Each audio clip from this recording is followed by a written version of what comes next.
Thank you, Mr. Chairman.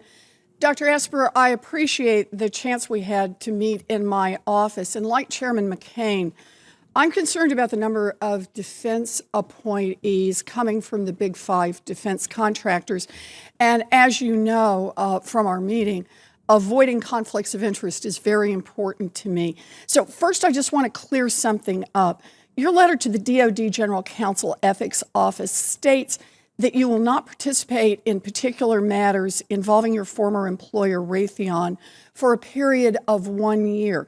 But your letter also states that you'll comply with the White House's ethics pledge, which requires you to recuse yourself for 2 years. Can you confirm for the record that you'll recuse yourself for 2 years from all particular matters involving Raytheon? Yes, Senator, 2 years for those matters as outlined in my ethics agreement. So for all matters involving Yes, ma'am. Raytheon. Good. And also I'd like to ask you about the specifics of your job at Raytheon when you served as Vice President of Government Relations for the last 7 years. Which particular Army programs did you lobby on behalf of during your time there? Yes, ma'am. I engaged the Hill on a few Army issues, but let me first say, as Vice President for Government Relations, I actually spent an overwhelming majority of my time on the business end of the company, so doing everything from program deep dives, monthly business Fair enough, reviews. but I'd like to know about the programs Yes, ma'am. So that you lobbied on behalf of. There were 3 Army programs that were of such importance to my CEO that I'm personally engaged the Hill on over the past 2 years. And they were, first of all, the Patriot radar system in support of the Army's budget request for that, and also pushing the Army to accelerate its development of its next generation radar because the company felt that we could provide a capability to the soldier sooner than what was on the current timeline. The second was the JLENS program, which is an elevated aerostat with surveillance and fire control radars designed to protect the national capital region. That program is now ended. And the third program I worked on in the past couple years was the DCGSA, Distributed Common Ground System Army Increment 2.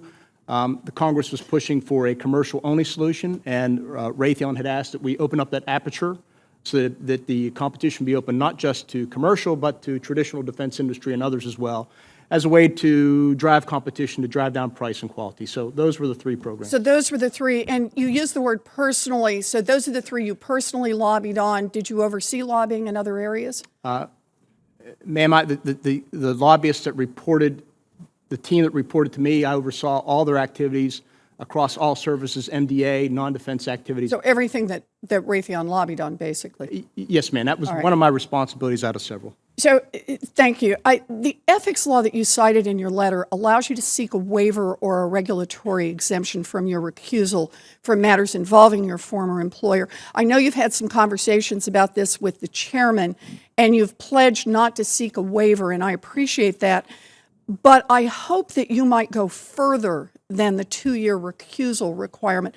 Would you be willing to commit to recuse yourself from the particular matters that you identified for the duration of your time in office? Senator, I don't see that being a problem right now. I think. Is that a yes? No, it's not. What I'd like to do is, if confirmed, is come back to you maybe in a couple of years to see if there was an issue, and then revisit the issue with you at that time, if at all possible. Well, you know, I just want to say, Dr. Esper, I think it's important to take these ethics obligations seriously. The American people need to have confidence that the top officials at the Pentagon are working for them, and that starts with completely and fully stepping back from decisions that will have a financial impact on the former employees of those former employers of those officials. If I can, I'd like to ask one other question really quickly. I've received several complaints from the Massachusetts National Guard officers in recent months about the delays in federal recognition of their promotions. According to a letter my office received from the National Guard Bureau, the current processing time is about 6 to 8 months.